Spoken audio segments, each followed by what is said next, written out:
selection from the movie V for Vendetta, directed by James McTeague. We meet the character Valerie, who is remembering a time before dictatorship while she was imprisoned. Let's see what happened to Valerie. I know there's no way I can convince you this is not one of their tricks, but I don't care. I am me. My name is Valerie. I don't think I'll live much longer, and I want to tell someone about my life.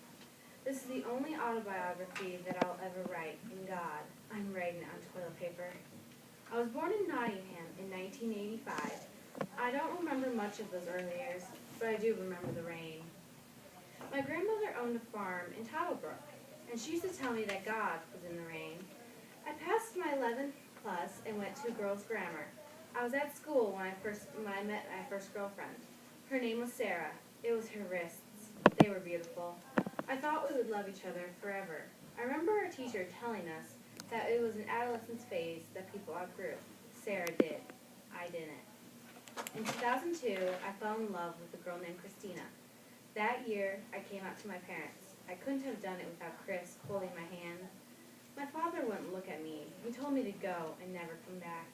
My mother said nothing, but I only told them the truth. Was that so selfish? Our integrity sells for so little, but it is all we really have. It is the very last inch of us, but within that inch, we are free. I'd always known what I wanted to do with my life, and in 2015, I started my first film, The Salt Flats. It was the most important role in my life, not because of my career, but because that was how I met Ruth. The first time we kissed, I knew I never wanted to kiss any other lips but hers again.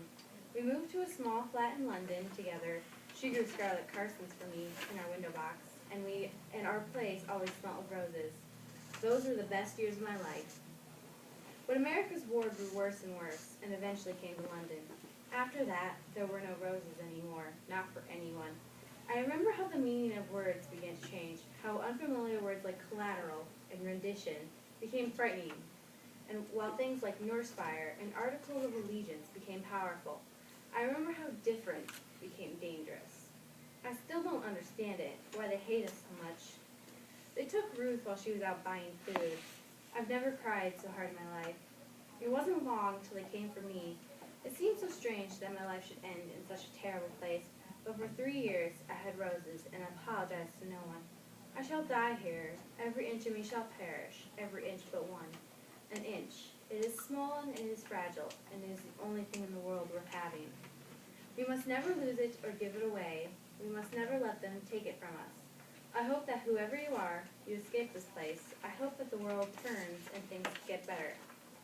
But what I hope most of all is that you understand what I mean when I tell you that even though I do not know you, and even though I may never meet you, laugh with you, cry with you, or kiss you, I love you. With all my heart, I love you. Valerie.